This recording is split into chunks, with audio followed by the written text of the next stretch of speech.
Selamat bertemu kembali di Sintronic Channel. Nah, di hadapan kita sudah ada blok, ya, blok diagram yang sudah kita diskusikan saat yang lalu, ya, di mana sistem start sudah diganti dengan sistem listrik. Ya, itu kita memakai R2. Kemudian sistem sistem limit switch-nya, ya, sudah kita ganti dengan sistem listrik juga. Ya, kita memakai R3 di sini. Ya. Jadi S1 di sini ini adalah limit switch, ya, di mana limit switch ini langsung memerintahkan DCV yang memakai solenoid itu untuk bekerja. Ya. Jadi kita cek kembali seperti ini untuk melihat, ya, bagaimana dia bekerja.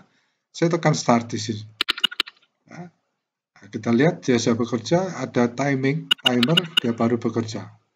Ya, begitu S2 ini yang berupa pneumatik ini ditekan, ada timing lagi.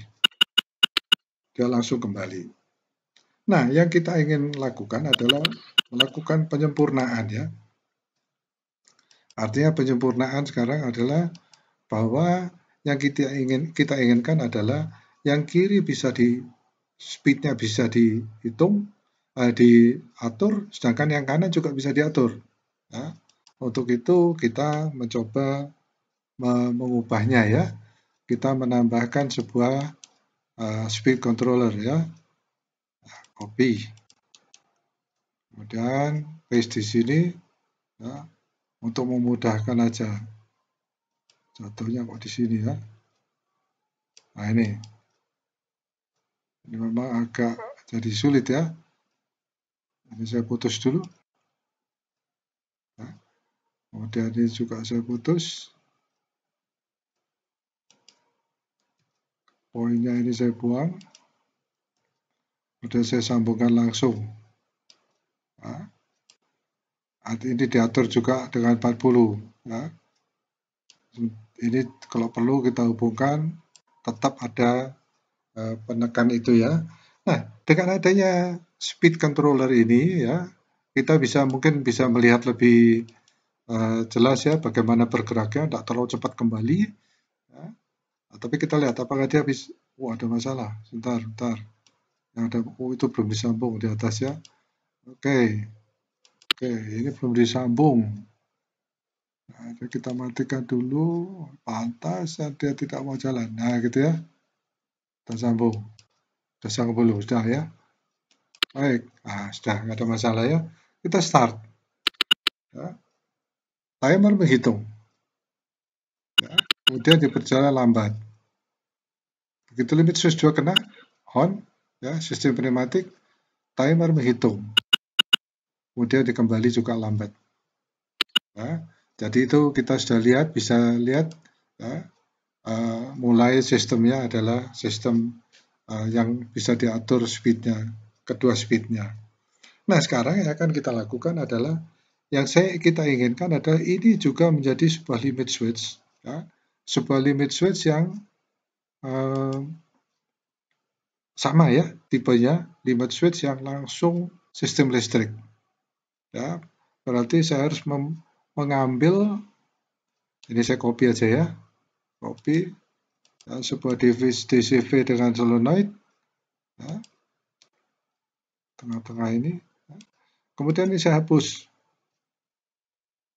ya, saya mencoba hapus, kemudian saya ganti dengan DCV solenoid, ya. Kemudian saya sambungkan ini ke timer pneumatik, kemudian ini saya sambungkan ke kompresornya. Nah, ini hapus dulu, ini saya ganti dulu, ya. Nah, karena saya memakai ini, maka saya harus mempunyai solenoid yang dinyalakan seperti di sini juga, ya. Nah, sistem ini sudah diganti menjadi sistem listrik. Ya, tadi kita lihat pada waktu dia sistemnya belum listrik, dia masih ada seperti ada kotaknya, ya.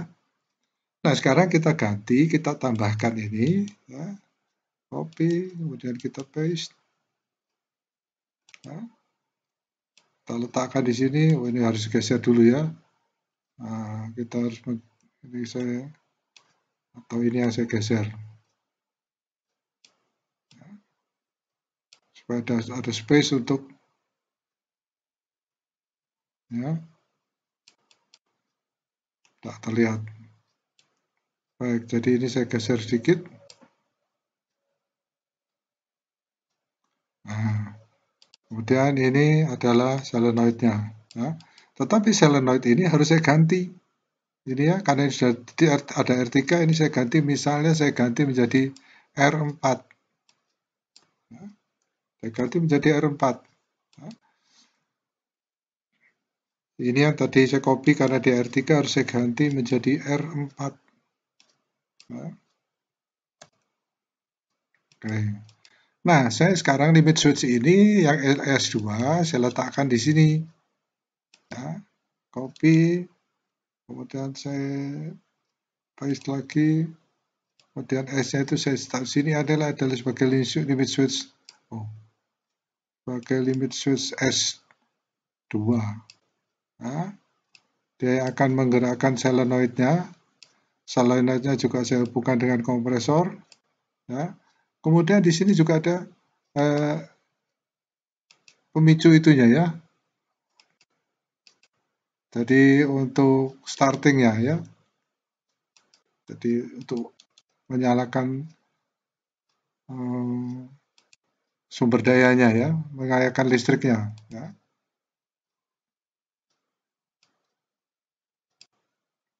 Berbeda. Saya cari aja di sini normally open.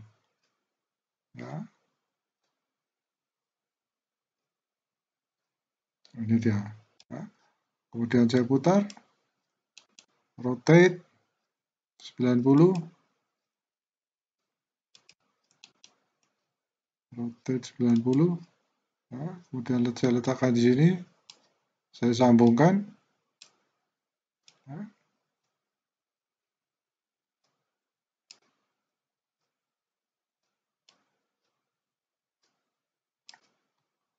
Baik, kurang bagus ya.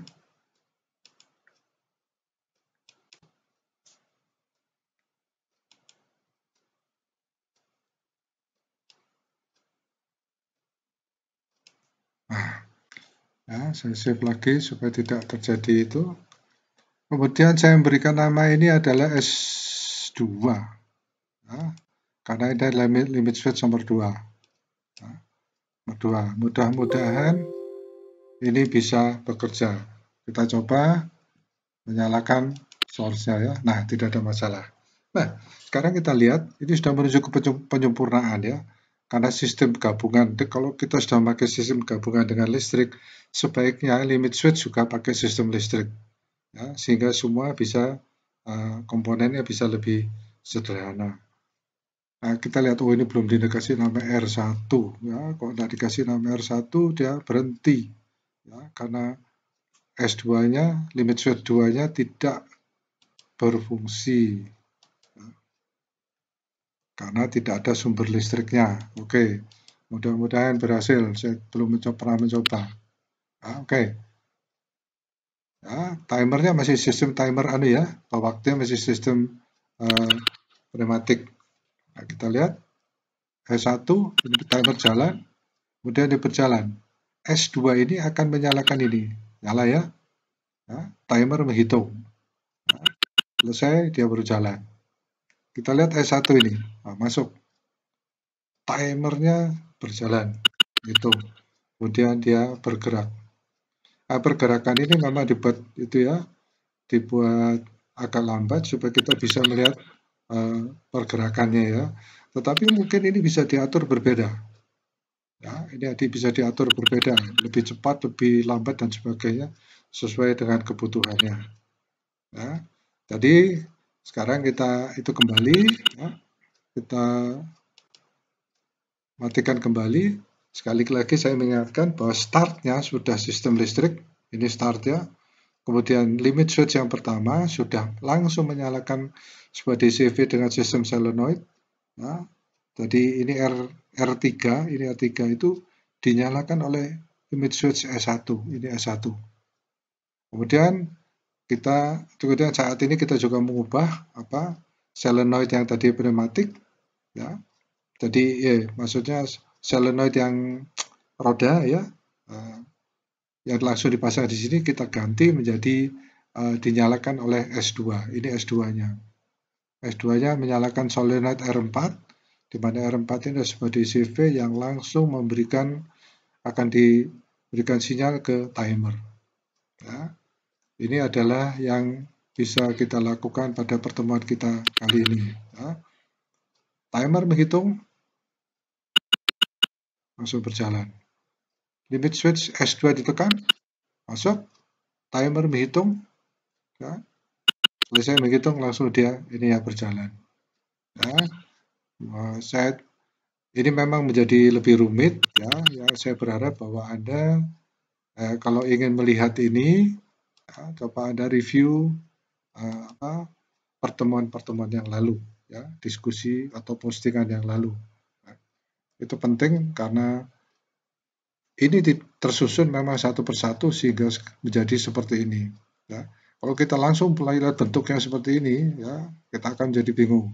Itu sebabnya langkah pertama, ya, sudah saya atur sedemikian rupa sampai menjadi seperti ini.